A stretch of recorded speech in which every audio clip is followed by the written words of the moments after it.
আজ অত্যন্ত বেদনার একটা দিন, কারণ আমরা জানি ভয়াবহ ইতিহাসের ভয়াবহতম ভূমিকম্প হয়েছে এবং সেটাতে আরো কত মানুষ যে হতাহত হয়েছেন তার প্রকৃত তথ্য আল্লাহ তাআলাই ভালো জানেন। হয়তো আমরা ধীরে ধীরে সেগুলো জানতে পারবো। আমরা হয়তো সবসময় বুঝে উঠতে পারি না এই সকল প্রাকৃতিক দুর্যোগ, এগুলো দেখলে অনেক সময় আমরা গড় পড়তে আল্লাহর গজব বলে চালাই দেই, যেটা সবসময় সঠিক না। অনেক সময় মানুষের জীবনে বিপদ আসে, মুসিবত আসে, দুর্ঘটনা ঘটে, অ্যাক্সিডেন্ট হয়, এরকম আরো অনেক কিছু ঘটে। সেগুলো আল্লাহ তাআলা বান্দাকে পরীক্ষা করবার জন্য করেন। এই ধরনের দুর্ঘটনা যখন ঘটে তখন আমাদেরকে ভাবতে শিখায়। না ঘুমানোর নিয়ত করে যখন রাত 2টা 3টা সকাল 7টা 8টা 9টা 10টা অ্যালার্ম দিয়ে ঘুমায়, ফজর নামাজ পড়ার নিয়ত নাই, ঘুমের সময় সে নিয়ত করেই শুইতেছেন। আপনি মোবাইলের ভিতরে অ্যালার্ম সেট করলেন 10টায়, 11টায়, 9টায়, 7টা 8টায় উঠবেন, অফিসে যাবেন, কাজে কামে বের হবেন। আর এর মধ্যে যদি এরকম বিপদ আপনার আমার উপরে আসে, তো আল্লাহর নাফরমানি করার নিয়ত করে শুয়েছেন, ওই অবস্থায় মওত হয়েছে। এই মওত কখনো ঈমানদারের মওত হতে পারে না। ভাইরা আমার, এই সকল ঘটনা, এই সকল মুসিবত, এই সকল দুর্ঘটনাগুলো আমাদেরকে যে কত কিছু শেখায়। অন্য আরেকটি হাদিসে আমরা দেখি নবী আলাইহিস সালাম বলেছেন, ইন্নাল্লাহা ইযা আহাব্বা কওমান ইবতালাহুম, আল্লাহ তাআলা যখন কোনো মানুষকে পছন্দ করেন, কোন সম্প্রদায়কে পছন্দ করেন, আল্লাহ তাআলা তাদেরকে পরীক্ষায় ফেলেন, পরীক্ষায় নিপতিত করেন।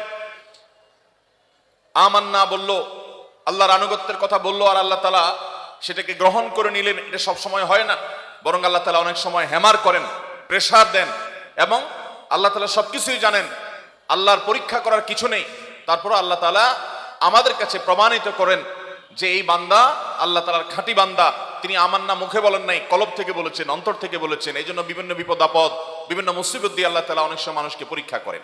অতএব এই যে প্রাকৃতিক যত দুর্যোগ হয়, সেটা ঝড় হোক, জলোচ্ছ্বাস হোক, কোনো দুর্ঘটনা হোক, ব্যক্তি জীবনে হোক, পারিবারিক জীবনে হোক, কোনো একটা ছোট্ট সমাজে হোক, একটা দেশের জন্য হোক, পৃথিবীর বড় অংশ জুড়ে হোক, এগুলোকে সব সময় আমরা চোখ বন্ধ করে আল্লাহর গজব হিসাবে চালাবো না। বিশেষ করে যখন ঈমানদারদের উপরে পতিত হবে, সেটা হতে পারে আল্লাহর পক্ষ থেকে পরীক্ষা, আবার হতে পারে আমাদের কোনো অপরাধের কারণে, কোনো পাপের কারণে, কোনো গুনাহের কারণে আল্লাহ রাব্বুল আলামিন আমাদেরকে শাস্তি দিচ্ছেন। কারণ আল্লাহ তাআলা কোরআনে অন্য আয়াতে বলেছেন, যাহারাল ফাসাদু ফিল বাররি ওয়াল বাহরি বিমা কাসাবাত আইদিন নাস, মানুষ নিজের হাতে যে সমস্ত গুনাহ কামায়, এগুলোর কারণে আল্লাহ তাআলা পৃথিবীতে কিছু ব্যর্থ হয়, কিছু দুর্ঘটনা, কিছু বিপদ আপদ আল্লাহ তাআলা দেন। কেন দেন? লিযিকাহুম বা'দাল্লাযী আমিলু, যাতে করে তাদের হাতের করা অপরাধ, নিজেদের কামাই করা গুনাহ, এগুলা কিছুটা শাস্তি, কিছুটা ভোগ, কিছুটা এগুলোর স্বাদ, অর্থাৎ এগুলোর প্রায়শ্চিত্ত যাতে কিছুটা তারা দুনিয়াতে করে ফেলে, যাতে করে তারা এই সমস্ত ঘটনা থেকে শিক্ষা গ্রহণ করে ফিরে আসতে পারে আল্লাহর দিকে। মোহতারাম হাজরিন, ঠিক ফজরের সময় ভোরবেলা এই ধরনের দুর্ঘটনা যখন ঘটে তখন আমাদেরকে ভাবতে শিখায়। না ঘুমানোর নিয়ত করে যখন রাত 2টা 3টা সকাল 7টা 8টা 9টা 10টা অ্যালার্ম দিয়ে ঘুমায়, ফজর নামাজ পড়ার নিয়ত নাই, ঘুমের সময় সে নিয়ত করেই শুইতেছেন। আপনি মোবাইলের ভিতরে অ্যালার্ম সেট করলেন 10টায়, 11টায়, 9টায়, 7টা 8টায় উঠবেন, অফিসে যাবেন, কাজে কামে বের হবেন। আর এর মধ্যে যদি এরকম বিপদ আপনার আমার উপরে আসে, তো আল্লাহর নাফরমানি করার নিয়ত করে শুয়েছেন, ওই অবস্থায় মওত হয়েছে। এই মওত কখনো ঈমানদারের মওত হতে পারে না। ভাইরা আমার, এই সকল ঘটনা, এই সকল মুসিবত, এই সকল দুর্ঘটনাগুলো আমাদেরকে যে কত কিছু শেখায়। একটা শহর শেষ হয়ে যাচ্ছে সামান্য 1 মিনিট সময়ের মধ্যে।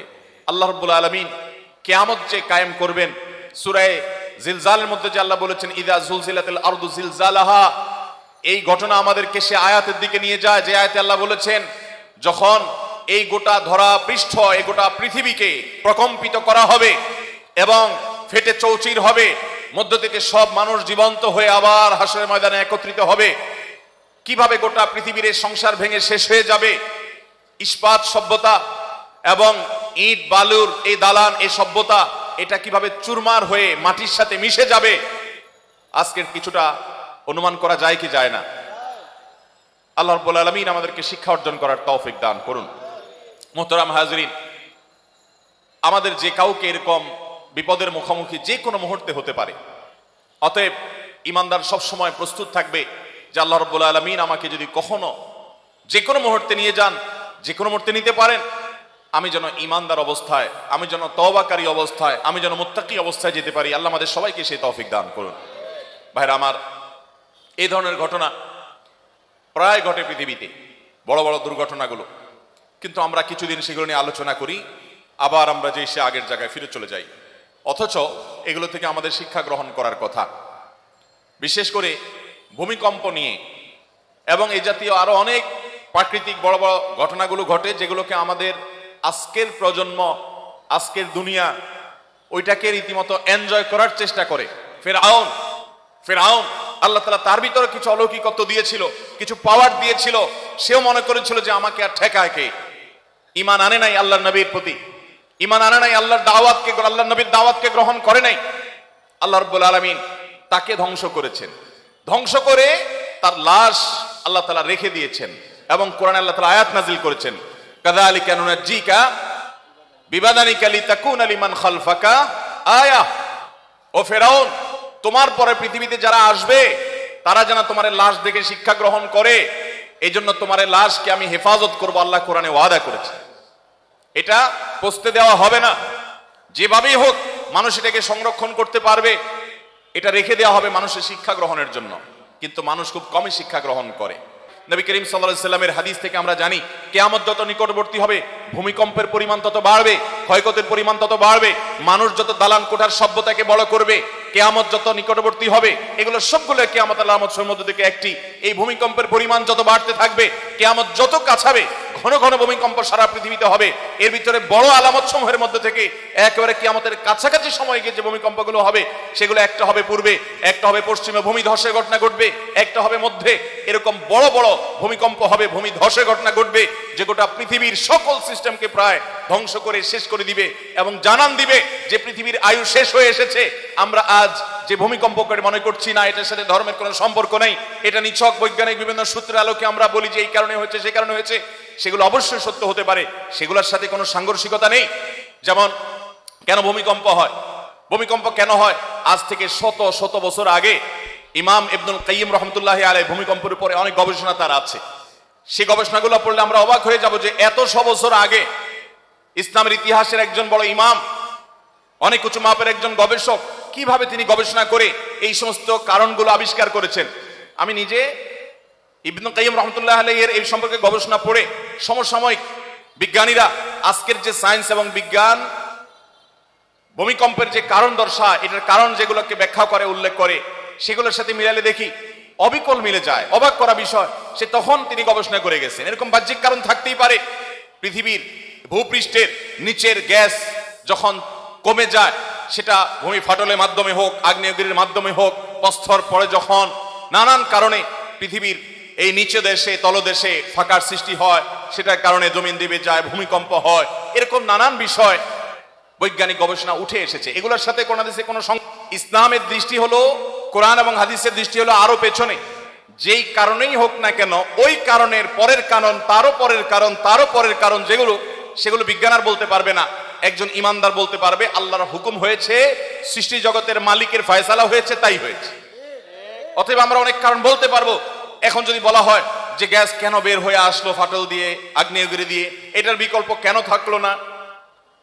জলোচ্ছ্বাস হলো, ঘূর্ণিঝড় হলো, নিম্নচাপ তৈরি হলো, কেন নিম্নচাপ তৈরি হলো সাগরে, তার কারণ কি? আপনি কারণ ব্যাখ্যা করলেন, সেই কারণের আবার কারণ কি? আজ ভয়াবহতম ভূমিকম্প হয়েছে এবং সেটাতে হাজার হাজার মানুষ ইতোমধ্যে মারা গেছেন। আর কত মানুষ যে হতাহত হয়েছেন তার প্রকৃত তথ্য আল্লাহ তাআলাই ভালো জানেন। হয়তো আমরা ধীরে ধীরে সেগুলো জানতে পারবো। আজকের এই মাহফিলের শুরুতেই আমরা আমাদের সে সকল ইমানদার ভাই বোনদের জন্য দোয়া করি যারা এই ভূমিকম্পে মৃত্যুবরণ করেছেন। নবী করিম সাল্লাল্লাহু আলাইহি সাল্লামের বিভিন্ন হাদিস পরিষ্কারভাবে আমাদেরকে জানায় যে আল্লাহর রাস্তায় জীবনদানকারী যে শহীদ আছেন, তাদের পাশাপাশি হুকমান বা বিধানগতভাবে, মর্যাদাগতভাবে আরও বিভিন্ন প্রকারের মানুষকে আল্লাহ তাআলা শাহাদাতের মর্যাদা দান করবেন। এর ভিতরে এক প্রকারের মানুষ হলেন যারা কোনো ওয়াল ধসে, ভবন ধসে, ভূমিধস, ভূমিকম্প ইত্যাদিতে মৃত্যুবরণ করেন। যদি ঈমান নিয়ে দুনিয়া থেকে যেতে পারেন তাহলে এই আকস্মিক মৃত্যু এবং এই ধরনের মৃত্যু যেগুলো আছে সেগুলোর মাধ্যমে আল্লাহ রাব্বুল আলামিন তাদেরকে শাহাদাতের মর্যাদা দান করবেন। আমরা অন্তঃস্থল থেকে আমাদের সেই সকল ইমানদার ভাই বোনদের জন্য দোয়া করি যারা এই ভূমিকম্পে ইমান নিয়ে দুনিয়া থেকে চলে গেছেন। আল্লাহ তাআলা তাদেরকে শাহাদাতের মর্যাদা দান করুন এবং ইতিহাসের এই ভয়াবহতম দুর্ঘটনায় হাজার হাজার ফ্যামিলি নিজেদের আপনজনকে হারিয়েছেন, কত বাচ্চা হয়তো এতিম হয়েছেন, কত বাবা মা সন্তান হারা হয়েছেন, কত মানুষ ভাই বোন এবং আপনজনকে হারিয়েছেন। শোক সন্তপ্ত পরিবারগুলোকে আল্লাহ রাব্বুল আলামিন সান্ত্বনা নসিব করুন। মোহতারাম হাজরিন, এই সকল ঘটনা বলি, এগুলো তো বটেই। দুনিয়াতে যত ছোট ছোট ক্ষুদ্রাতি ক্ষুদ্র ঘটনা ঘটে, ইমানদারের জন্য প্রত্যেকটা ঘটনার মধ্যেই শিক্ষা আছে। আল্লাহ রাব্বুল আলামিন দুনিয়াতে যত কিছু ঘটান তার প্রতিটা বিষয় থেকে ইমানদারের শেখার আছে, জানার আছে, উপলব্ধি করার আছে, বোঝার আছে এবং করণীয় সেখান থেকে বের করার অনেক কিছু আছে। এই যে ভূমিকম্প হয়ে গেল, এই ভূমিকম্প পৃথিবীর ইতিহাসে প্রথম নয়, বরং এটি সকল যুগেই কম বেশি ছিল। এমনকি সাহাবা একরামের যুগেও ভূমিকম্পের ঘটনা ঘটেছে। আল্লাহ রাব্বুল আলামিন কোরআনে কারিমে একটা সূরা নাজিল করেছেন, সূরা জিলজাল বা সূরা ইজা জুলজিলা, ইজা জুলজিলাতিল আরদু জিলজালাহা। এই সূরার শুরুতে আল্লাহ তাআলা বলেছেন, সে সময়ের কথা তোমরা স্মরণ করো যখন এই পৃথিবীকে ভূমিকম্পের মাধ্যমে এটা প্রকম্পিত হবে, এটাকে প্রকম্পিত করা হবে গোটা পৃথিবীকে। ও আখরাজাতিল আরদু আফকালাহা, সে ভূমিকম্প সাধারণ ভূমিকম্প নয়। জমিনের নিচে থাকা সব মৃত মানুষ সবাইকে বের করবে, সবাই হাসরের ময়দানে একত্রিত হবে। সেই ভূমিকম্প, সেই পৃথিবীর ফাটল, সেই পৃথিবীর ইতিহাসের, মানব ইতিহাসের, পৃথিবীর জন্ম থেকে ঘটে যাওয়া সবচেয়ে বড় ঘটনা, সেটি ঘটবে, সেটার জন্য অপেক্ষা করো। মুহতারাম হাজরিন, ভূমিকম্প এটা পৃথিবীতে বিভিন্ন সময় হয়। অনেক সময় চন্দ্রগ্রহণ হয়, অনেক সময় সূর্যগ্রহণ হয়, ঝড় জলোচ্ছ্বাস, এগুলো তো হয়। এগুলো সুন্নাতুল্লাহ ফিল আরদ, বা জমিনে আল্লাহ তাআলার সুন্নাহ, আল্লাহ তাআলার নিয়ম। বিশেষ করে উপকূলীয় এলাকায় ঝড় জলোচ্ছ্বাস হবে, এটা আল্লাহ সুন্নাহ। এই সমস্ত ঘটনার পেছনে আল্লাহ তাআলার অনেক হিকমত থাকে, কারণ আল্লাহ তাআলার একটা গুণবাচক নাম হলো তিনি হাকিম। যার কারণে যত কিছু পৃথিবীতে আল্লাহ তাআলা ঘটান, প্রত্যেকটা বিষয়ের পেছনে বহুবিধ, বহুমুখী, বহু রকমের হিকমত এবং রহস্য আল্লাহ তাআলার ইলমে অবশ্যই থাকে। আমরা হয়তো সবসময় বুঝে উঠতে পারি না এই সকল প্রাকৃতিক দুর্যোগ। এগুলো দেখলে অনেক সময় আমরা গড়পড়তে আল্লাহর গজব বলে চালাই দেই, যেটা সবসময় সঠিক না। অনেক সময় মানুষের জীবনে বিপদ আসে, মুসিবত আসে, দুর্ঘটনা ঘটে, অ্যাক্সিডেন্ট হয়, এরকম আরো অনেক কিছু ঘটে। সেগুলো আল্লাহ তাআলা বান্দাকে পরীক্ষা করবার জন্য করেন। আল্লাহ তাআলা বলেছেন, ওয়ালা নাবলুয়ান্নাকুম বিশাইইম মিনাল খাউফি ওয়াল জু'i ওয়া নাকসিম মিনাল আমওয়ালি ওয়াল আনফুসি ওয়াস সামারাত। এই আয়াতে নানাবিধ বিপদের কথা বলা হয়েছে। শঙ্কা আসবে, ভয় হবে, ত্রাসের সৃষ্টি হবে, ক্ষুধা দেখা দিবে, দুর্ভিক্ষ, অভাব অনটন দেখা দিতে পারে, জীবনহানি হতে পারে, সম্পদের হানি হতে পারে। এগুলো দেখলেই আল্লাহ তাআলা অসন্তুষ্ট হয়ে গজব হিসাবে পাঠিয়েছেন, এরকম সহজ সমীকরণ সব ক্ষেত্রে করার কোনো সুযোগ নেই।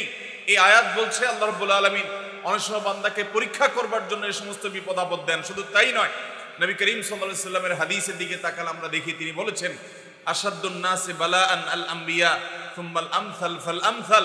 সবচেয়ে বেশি বিপদ, মুসিবত, পরীক্ষা এটা নবীদের জীবনে এসেছিল, এবং তাদের সাথে যাদের যত বেশি মিল হবে, সাদৃশ্য হবে, তাদের জীবনে পরীক্ষার পরিমাণ তত বেশি হবে। অন্য আরেকটি হাদিসে আমরা দেখি নবী আলাইহিস সালাম বলেছেন, ইন্নাল্লাহা ইযা আহাব্বা কওমান ইবতালাহুম। আল্লাহ তাআলা যখন কোনো মানুষকে পছন্দ করেন, কোন সম্প্রদায়কে পছন্দ করেন, আল্লাহ তাআলা তাদেরকে পরীক্ষায় ফেলেন, পরীক্ষায় নিপতিত করেন। আমান্না বলল, আল্লাহর আনুগত্যের কথা বলল, আর আল্লাহ তাআলা সেটাকে গ্রহণ করে নিলেন। এটা সব সময় হয় না, বরং আল্লাহ তাআলা অনেক সময় হ্যামার করেন, প্রেসার দেন, এবং আল্লাহ তাআলা সবকিছুই জানেন। আল্লাহর পরীক্ষা করার কিছু নেই, তারপর আল্লাহ তাআলা আমাদের কাছে প্রমাণিত করেন যে এই বান্দা আল্লাহ তাআলার খাঁটি বান্দা। তিনি আমান্না মুখে বলেন নাই, কলব থেকে বলেছেন, অন্তর থেকে বলেছেন। এই জন্য বিভিন্ন বিপদ আপদ, বিভিন্ন মুসিবত দিয়ে আল্লাহ তাআলা অনেক সময় মানুষকে পরীক্ষা করেন। অতএব এই যে প্রাকৃতিক যত দুর্যোগ হয়, সেটা ঝড় হোক, জলোচ্ছ্বাস হোক, কোনো দুর্ঘটনা হোক, ব্যক্তি জীবনে হোক, পারিবারিক জীবনে হোক, কোনো একটা ছোট্ট সমাজে হোক, একটা দেশের জন্য হোক, পৃথিবীর বড় অংশ জুড়ে হোক, এগুলোকে সব সময় আমরা চোখ বন্ধ করে আল্লাহর গজব হিসাবে চালাবো না। বিশেষ করে যখন ইমানদারদের উপরে পতিত হবে, সেটা হতে পারে আল্লাহর পক্ষ থেকে পরীক্ষা, আবার হতে পারে আমাদের কোনো অপরাধের কারণে, কোনো পাপের কারণে, কোনো গুনাহের কারণে আল্লাহ রাব্বুল আলামিন আমাদেরকে শাস্তি দিচ্ছেন। কারণ আল্লাহ তাআলা কোরআনে অন্য আয়াতে বলেছেন, যহারাল ফাসাদু ফিল বাররি ওয়াল বাহরি বিমা কাসাবাত আইদিন নাস। মানুষ নিজের হাতে যে সমস্ত গুনাহ কামায়, এগুলোর কারণে আল্লাহ তাআলা পৃথিবীতে কিছু ব্যর্থ হয়, কিছু দুর্ঘটনা, কিছু বিপদ আপদ আল্লাহ তাআলা দেন। কেন দেন?